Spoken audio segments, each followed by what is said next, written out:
Hello again everyone, and welcome to this week 5 of our preparation for partnership course at EUSDS, which is concentrating on the footwork and body styling for collegiate shag.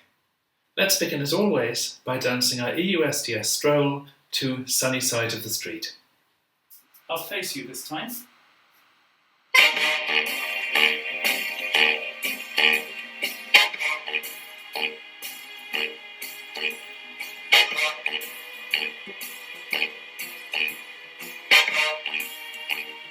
5, 6, 7, 8.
Okay, so we're now ready for the shag section of this class, and I think we should begin by just putting some music on, and we'll just dance some collegiate shag steps of the things that you already know from the previous lessons to the music. So I'll just remind you of some of the things you've already learned. We have our step, flick, with a prep if you want, step, flick, flick. We have our step, or decorated step, or with hangman, step. So that's the one that just keeps doing this forwards and backwards. We have our shuffles to the side, our shuffle, and you can just tap if you want to go back the other way, instead of just carry on dancing. Last time we introduced the idea of turning on the step. So we'd have, for example, a pattern like step, flick, step, flick, step, flick, step, flick, step. Or the other way, step, flick, step, flick, step, flick. If you're on a high friction surface, just do the half turn, so which would be step, flick, step, flick, step, flick, whatever. We had our idea of running on the spot. We had our shimmies. We had our gada, all of those sorts of things. I'm just going to put some music on and we can warm up to it.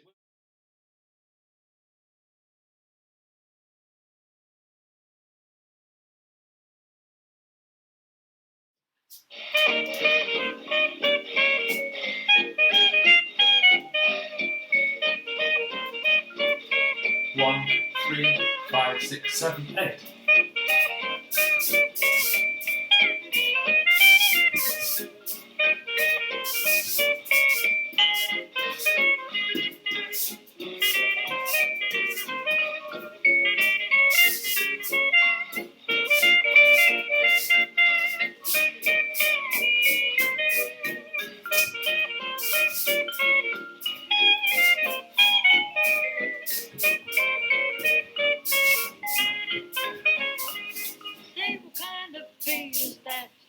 Man, it really spins my hat.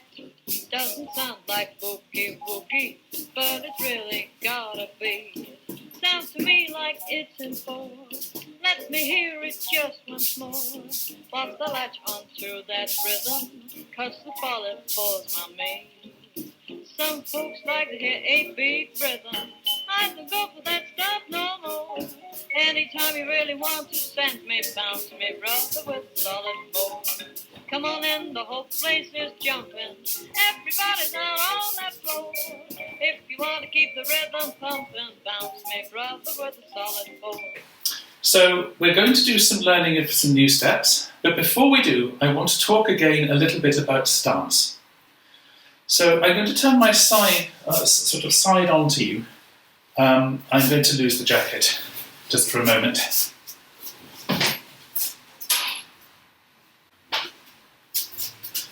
So if I turn side on to you, my stance, as I explained before, I'm rolling my weight slightly forward onto my toes so that my knees are bent. If I overdo this so you can see it, it would be something like that. So my knees are definitely bent, but my body is still relatively upright, or it has the kind of forward lean that you'll get if the weight's on the front of your foot. The reason that I mention this is that if you look at some people dancing shag now, you'll see a completely different stance, which looks more like this, with a hand up if they're partner dancing, but it's a kind of really low forward thing, this bit being stuck way out. Dancing like that continuously would probably be very uncomfortable. I think it comes from two sources. One of them may just be a trivial thing. Lindy Hop is actually danced in what we call a get down, which is a slightly different stance again. The other one, I think, has come from looking at parodies of collegiate shag and dancing the parody rather than dancing the way that shag dancers actually danced. So what I want to do is to show you a few images of the earliest shag dancers so you can see the way that their bodies looked. I'll begin with this still image from a short film, All the Cats Join In. Just to tell you something about the background to these films, people often assume that music videos started in the 1980s with the launch of the television channel MTV, but it's a much, much older idea. Because there were record companies who were also film companies, Warner's being an example, bands who would record with them would often have their records promoted by the companies making short films to illustrate the music. So sometimes that will just be a film of the band actually playing, and sometimes, as in this case, and as in the case of a few others that I'll show you during this series of classes, it was an animated film. And this is a wonderful animation to a Benny Goodman track called All the Cats Join In. It's well worth looking at, although dancing is only a short part of it, because most of it's the preparation for the dance. It's a wonderful kind of slightly exaggerated cartoonist view of the culture of young people who were dancing collegiate shag back in the day, in this case, the mid-1940s. Anyway, the reason I'm showing you this is that what the cartoonists have done is they've parodied the very slight forward lean that emerges from rolling your weight to the front of your foot, as I just showed you, into this extreme forward lean. This can be done for comedy purposes for very short lengths of dancing. If you do it, then you need abs of steel to protect your lumbar back. But it isn't actually the way that people danced, and I'll show you some evidence for that in the next slides. Just before I go on, though, I just want to point out something very minor about this, which is that in this central couple of a man and a woman, it is the woman who is leading and the man who is following.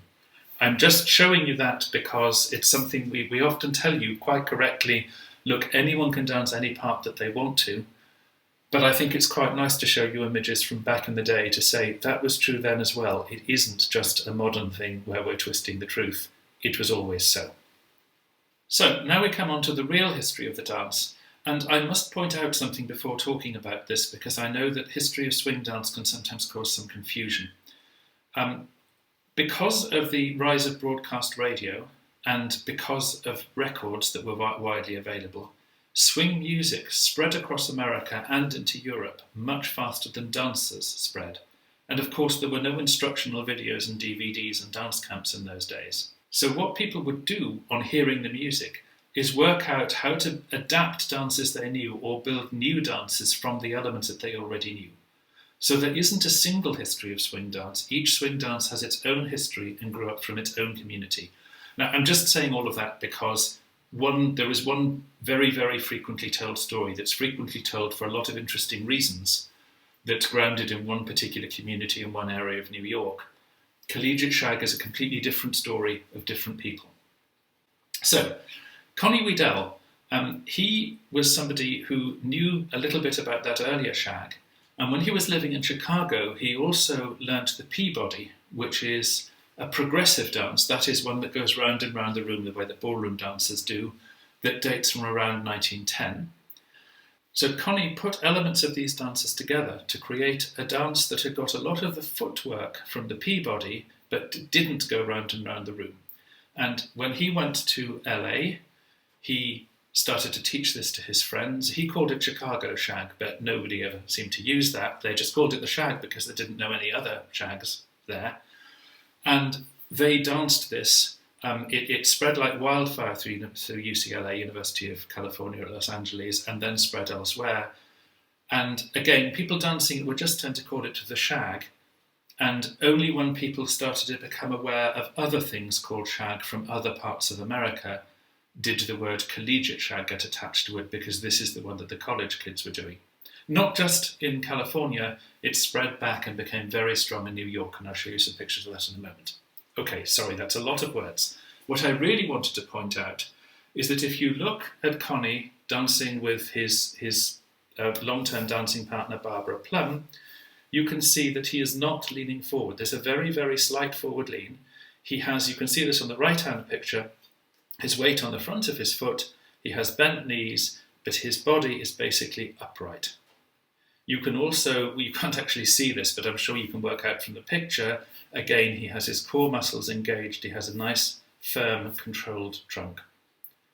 I've put the names of the other dancers there just as a courtesy, really, because anybody watching this who's already a dancer of Balboa or LA Swing will recognise that those are extremely famous names in the history of those dancers.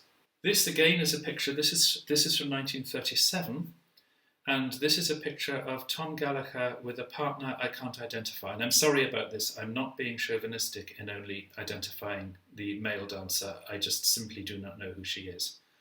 And Tom Gallagher was a teacher with the Arthur Murray Dance School. This was a franchise operation across America that taught mainly ballroom dance, but also some folk dances. And Tom and Arthur Murray had gone to Fordham University in New York. I mean, they'd gone to visit it, and they'd gone to a ball there, and they'd seen kids dancing shag. And they very quickly recruited a gang of these people and said, teach us so that we can sort of teach this onwards. And there was a film made in 1937 by Arthur Murray, well, featuring Arthur Murray, and he has some couples coming in to dance. This is just a still of one of the three couples. They all dance upright. I'm just using the one I can identify as Tom Gallagher. Again, if you look at his back, you'll see he is not in that crazy lean. This is a still from another film called Dates and Nuts, and these are mostly undergraduates from Fordham University who are dancing as sort of extras in the film. And you can see, well, the couple on the right will be doing that particular step in a few minutes, but if you focus on the people in the middle, again, you can see that their bodies are upright. The closest that we get in the early era to a forward lean comes from Gene Taylor and to some extent his partner Aileen Morris. And this is about as strong as it ever gets. And they don't do this all the time. This is something they do as a decoration. I'm sorry, that was a lot more talking than I'd intended. Let's get on with some dancing quickly. When you have been watching pictures of couples dancing, you'll have been aware that there's a particular foot pattern that we haven't done yet. There's a reason I put it off, although it's a very common foot pattern. The foot pattern looks like this, and I'm only going to do this one thing. I'm not going to try to fit it to a large scale pattern. I'm just going to do the 2-beat unit of first on one leg, then on the other. So it will look like this: 6, 7, 8, 1, 2, 1, 2, 1, 2, 1, 2, 1, 2, 1, 2, 1, 2, 1, 2. The leg, depending on the dancer, the leg might come back as I've just put that one back, so pretty much at right angles. It might even go higher than that. Or sometimes it'll just come back a little bit, like that. What's happening in this is that as I drop, let's say I'm turning my back to you. Okay, I'll turn my back to you. Let's say we'll start with all of my weight on the left foot for a change. And as I drop my weight onto the right foot, I'm going to shoot my left foot out behind me like that. And then reverse it, reverse it, reverse it. So each thing, that's 1, 2. Or on the other leg, 1, 2. Let's just try that, but we'll only do it for a really short section of time before I add another subtlety. So let's start with weight on this side. 5, 6, 7, 8. Step and step and step and step. Good. Okay. Now, the reason that I put this off until now is that I wanted you to learn the other figures because I wanted you to feel something in your body. If we go back for a moment to the first figures that we learned, so we had our step, flick, step, flick, step, flick, step, flick, step, flick. There's a slight, we're not bouncing deliberately, but as we do these step, flick, there's a very slight bounciness in your body as you do the flick. It's an emergent thing. It would be really hard. You'd have to concentrate like crazy not to have the slightest bounce. It's just about the minimum you can do for these step, flick, step, flick, step, flick, step, flick. So your whole body is marking that flick. If you were connected to a partner, your partner would feel the difference between you going step or step, flick. They would. I mean, this is how leading and following works. I know they would. What we want to do when we're doing our step with the foot coming out of the back, it's not step and then hold dead. You can and will come on to reasons for doing that, but the normal way is not that. It's still step, And that is just that very slight bounce in your body to let people know you've still got that spirit of dancing going on. So it'll be step, step, step, step, I'm making this silly sort of noise because I don't want to use a strong word like bounce. That would be too much. You just want a very slight pulse there. So what we're going to do a little sequence. We're going to go step, flick, step, flick, step, flick, step, flick. Then we're going to go step, step, We're doing the sequence so that you can calibrate your very, very slight pulse from the step flicks and then try to keep that going in the leg lifts. 5, 6, 7, 8. Step, flick, step, flick, step, flick, step, flick, step, step, step, step. Okay? Let's do that. We will put more decorations on this later, but I just want to focus on getting that basic feeling. Let's do that to music.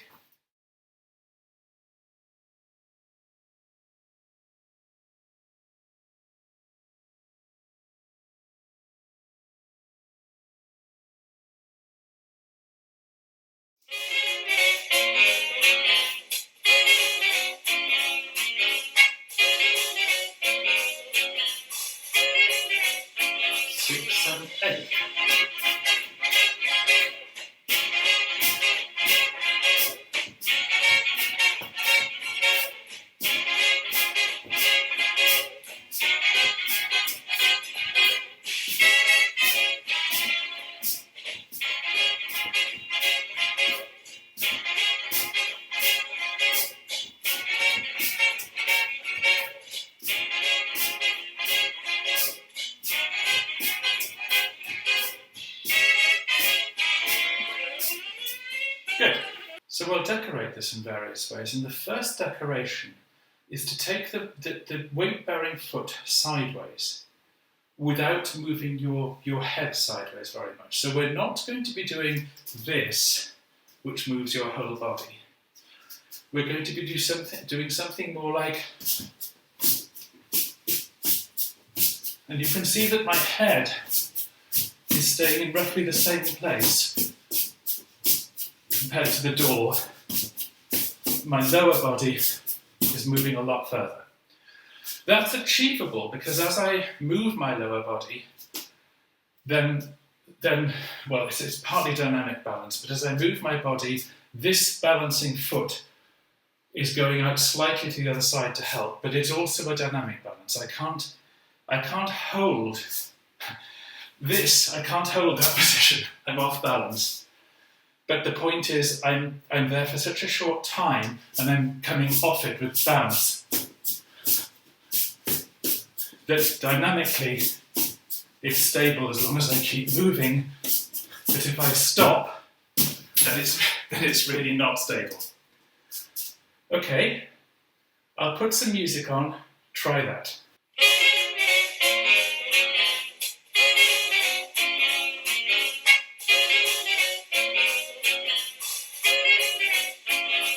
7th, 8th.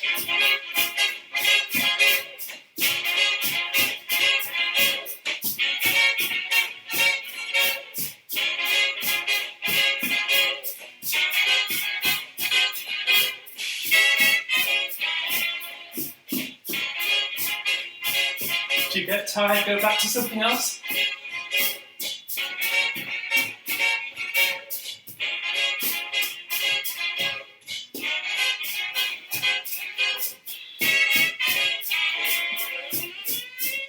I'm going to show you another cartoon. This is a short clip from a cartoon of the Betty Boop series, and the whole cartoon is called Sally Swing, and it's a slightly Cinderella story of somebody, either a student or a college secretary, I can't quite work out which, trying to organise a ball in the 1930s for a university, and she's trying to find performers that can do a swing act and can't find any, and then realises that the young woman who is scrubbing the floors of the place is actually a brilliant swinger and dancer. So she ends up in the starring place in the ball. And towards the end of the animation, there is a scene where you're seeing the ballroom full of undergraduates and Sally Swing singing. And the college principal is getting more and more annoyed about what he's seeing and hearing, and finally comes up on stage to try to put a stop to it all. But Sally Swing is having none of it and just starts dancing at him, and eventually the rhythm overcomes him, so the principal, still in his mortarboard and gown and everything, starts dancing alongside her. Of course, you could never imagine in Edinburgh that a professor would ever get involved in swing dancing. But in this fantasy world of the cartoon, there's the little sequence I'm going to show you shows Sally and shows the principal dancing solo shag, and you'll see what's being used to depict the essence of solo shag is exactly what we have just done. Just towards the end, Betty Boop comes on from the side and she's dancing a slightly different jazz step, but that doesn't matter. So I'll show this, and then I'll show it over again so that you can see, because it's a short sequence, so that you can see it twice. See you again in a moment. Yeah, man!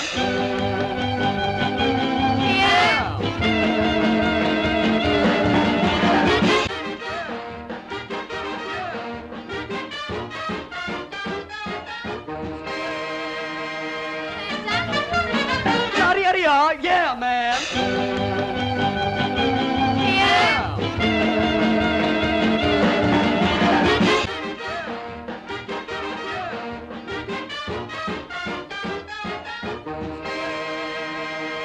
Good, so the reason I'm showing you this, it's not just to say, hey look, I'm not making this up, honestly, this really is what it looked like.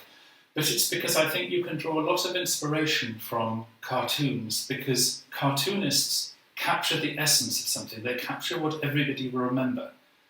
So what a cartoonist, although they may parody it and exaggerate it as they do with the lean, what a cartoonist captures is in some way the memorable thing about a dance. So far we've just been doing, with that leg lift, the equivalent of our step, flick, step, with nothing else. So we can put steps in again. So we can be, for example, and I'll calm down the side-to-side stuff just because it's easier for me to talk to you without it. But we can be doing something like step, step, step, step, step, step, step, step. And we can do the steps just dead. So we could do step, behind, step, step, step, behind, step, step.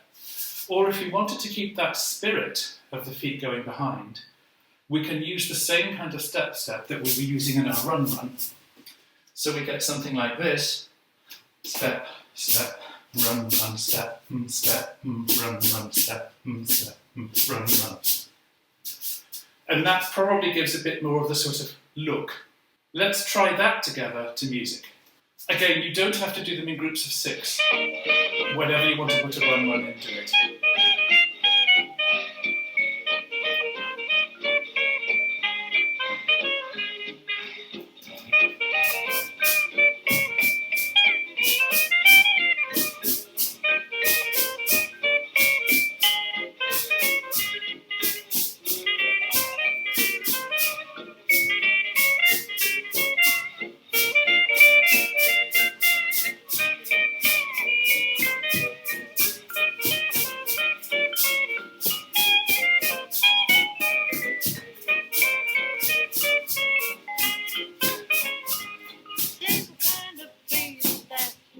Again, I'm using the fact that you can stop and replay to practice over again if you want to move on.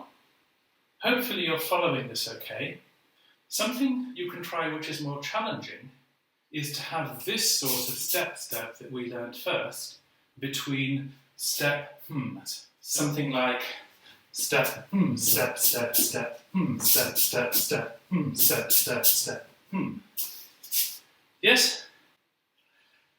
Or there's no reason that the slow beats, the things that the step hms, you could mix those up. So you could go, for example, step, flick, step, step, step, step, flick, step, flick, run, run.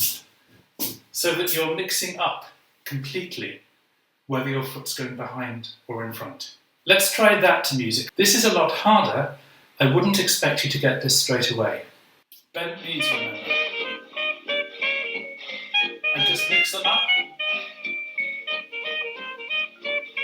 1, 3, 5, 6, 7, 8.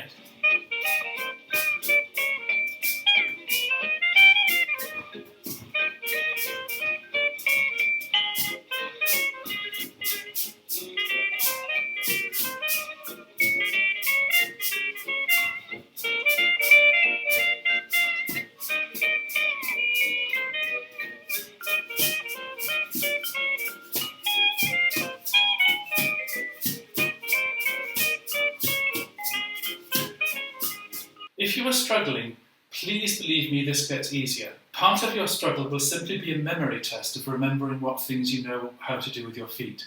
The more you practice this, the more your feet, in inverted commas, already know what to do, and you'll just find it's much easier to plug these little modules together.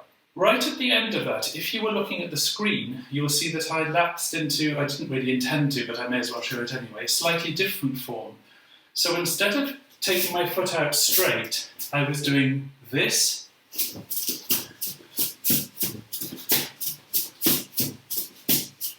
So that my foot is going out on a kind of circle behind me. It's a kind of oval circle, like that, or like that, rather than straight up. It doesn't make a lot of difference. It can make the thing look a little bit showier.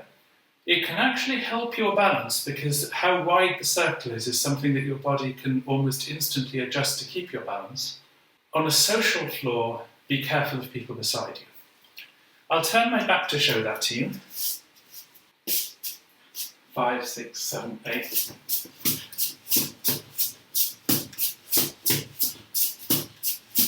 You also notice the step, that sideways step, which becomes very natural when you have, it becomes very natural when you've set up these large side-to-side movements with the circles.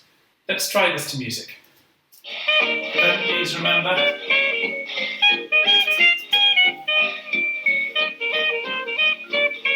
1, 5, 6, 7, 8.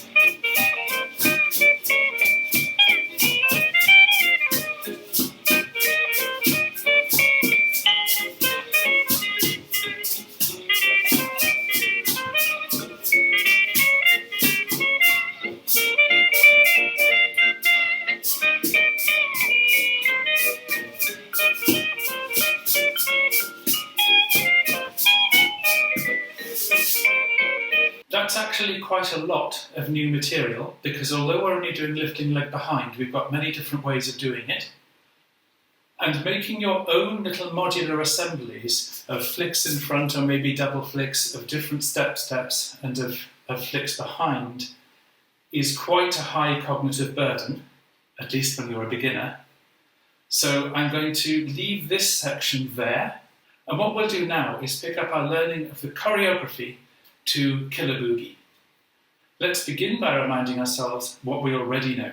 So our first verse of Killer Boogie was full of our 6-count double flicks. So if I turn my back to you, my weight began with my weight on the right hand side, and it just went stepping onto the left first, flick, flick, flick, flick, step, flick, flick, flick, flick, step, flick, flick, flick, step, flick, flick, flick, flick, step.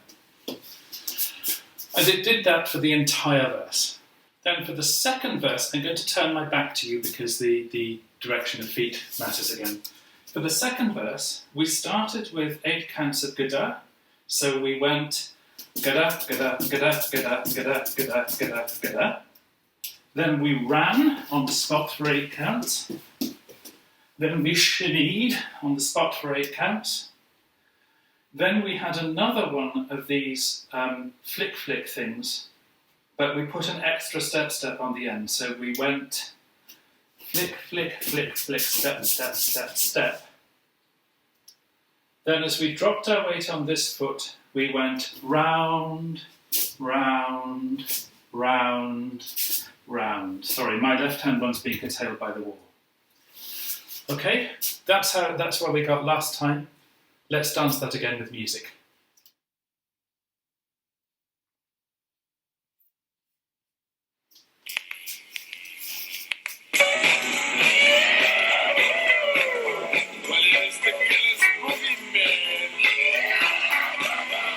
Six, seven, eight.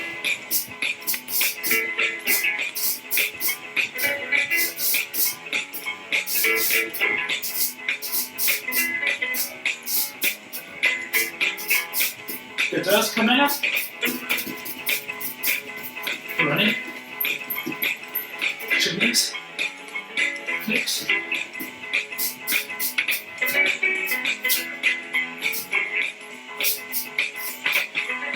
Let's do that again. I'll face you this time.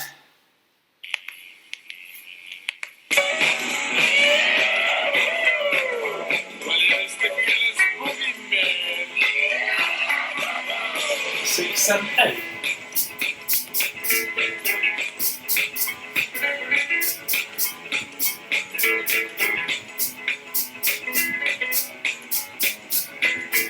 Guitars coming up. Running. Shimmy.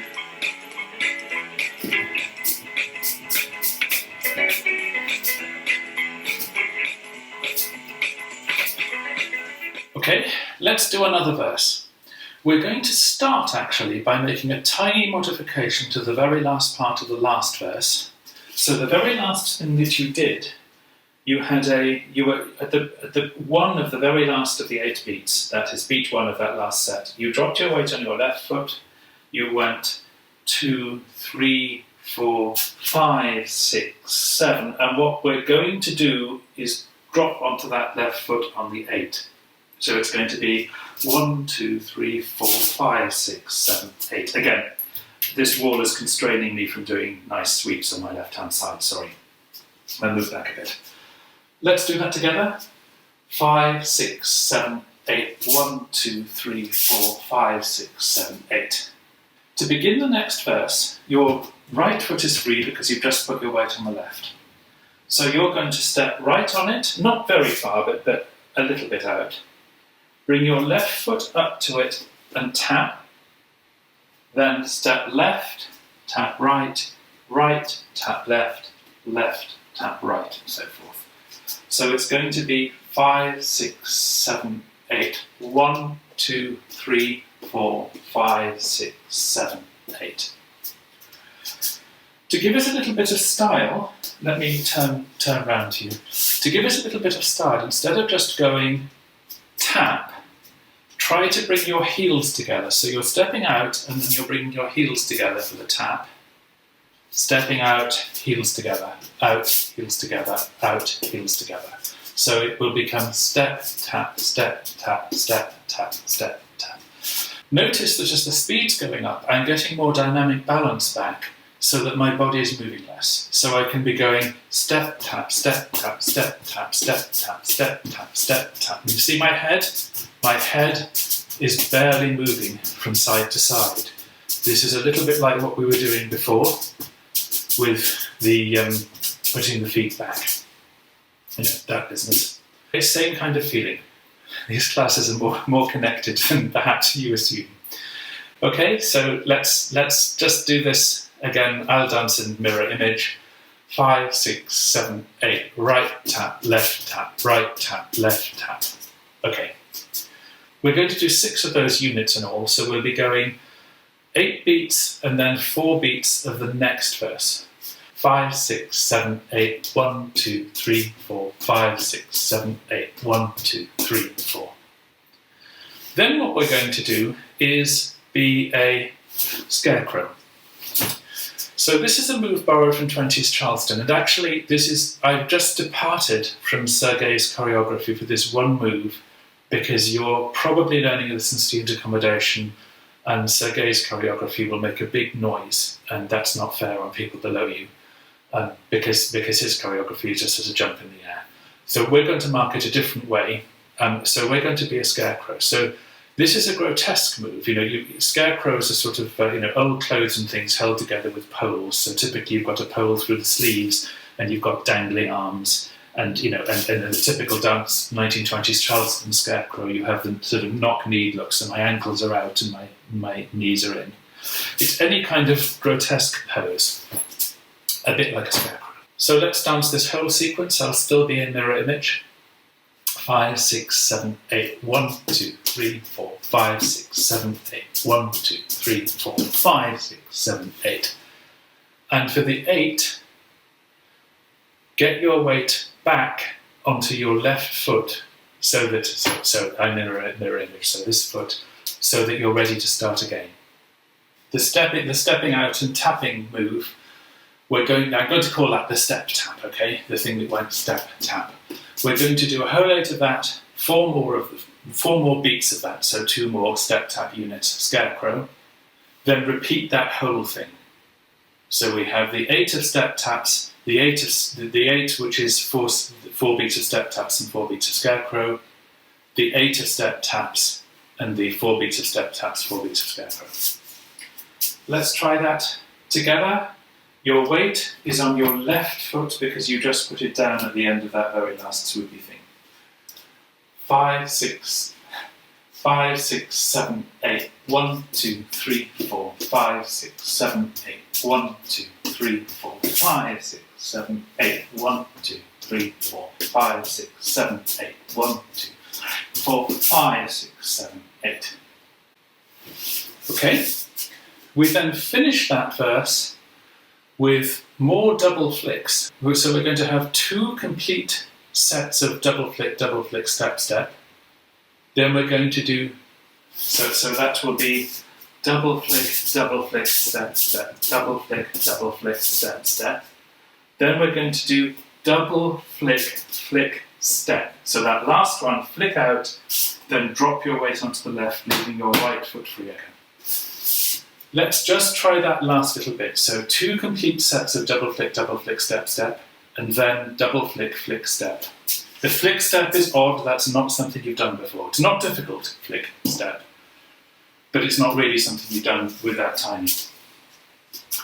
5, 6, so my weight's on this right foot.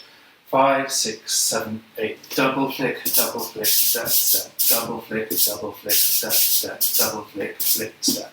And now my weight's on this foot. Right. So if we put all of that together, then we will have our step, tap, our scarecrow, our step taps, our scarecrow, and then our double flick, step, step, double flick, step, step, double flick, down. And that fills the verse. Let's do that together. My weight is on the left foot. 5, 6, 7, 8. Step, tap, step, tap, step, tap, step, tap, step, tap, step, tap, scarecrow. And step, tap, step, tap, step, tap, step, tap, step, tap, step, tap, scarecrow. And double flick, step, double flick, step, double flick, step, down. When you come out of the scarecrow, you're coming out in 2 slightly different ways. I've only just realised that. Sorry, I should have said that before. Sorry, it's only dancing it that made me realise. So the first time, you've done your scarecrow, and you need your right foot to be free to go step, tap. So as I come out of the scarecrow, I'm going to bias my weight on this left foot to start another step, tap. When we come out the second time, I need my weight to be on my right foot so that I can go double flick, so stepping with the left with a double flick. Okay, so we're coming out different ways according to which way we're deciding to go next. Ages ago, I said when we're dancing, we seldom have our weight on both feet. The scarecrow is somewhere that we do, and it gives us an option. I can come out of this either with all of my weight on that foot or all of my weight on that foot. So normally we avoid having something on both feet because then you don't know what to do next. But if you want an option, then of course it's a great thing to do. Okay, let's do that whole verse again. So my weight is on my left foot. 5, 6, 7, 8. Step, tap, step, tap, step, tap, step, tap, step, tap, step, tap. Scarecrow! And step, tap, step, tap, step, tap, step, tap, step, tap, step, tap. Scarecrow! And double flick, step, step, double flick, step, step, double flick down. And that's finished the verse. Let's put that onto the whole thing.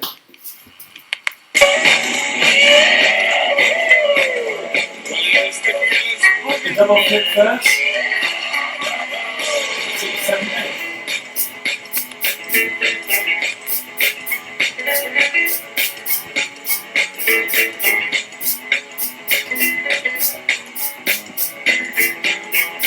The verse coming up. Running. Spinning. Round.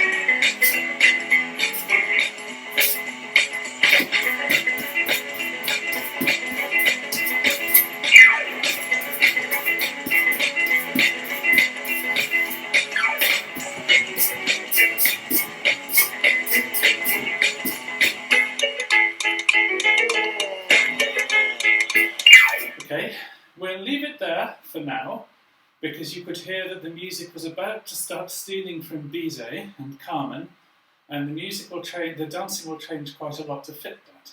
Let's do all that again. I'll face you this time.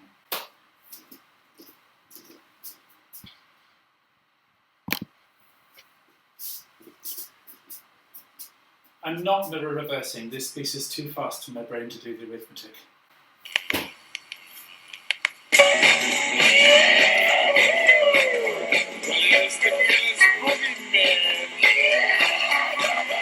5, 6, 7, 8.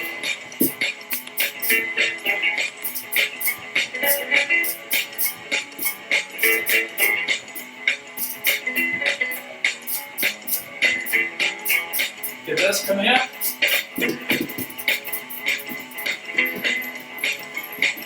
Chimney. Round.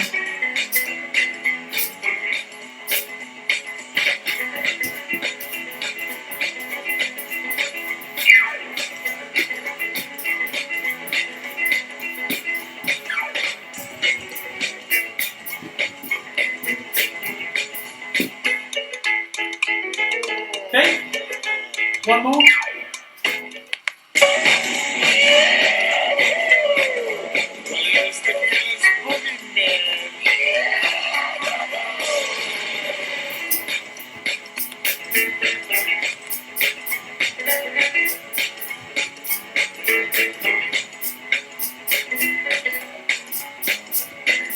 That's coming up. Running. Chimney.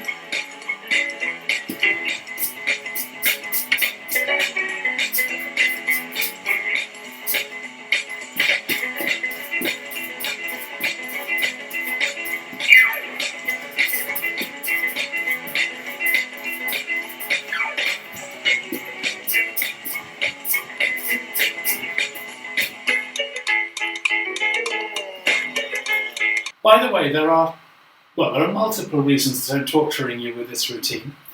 One of them is that it's a great way to practice at relatively high speed collegiate shag steps without your having to think about improvising.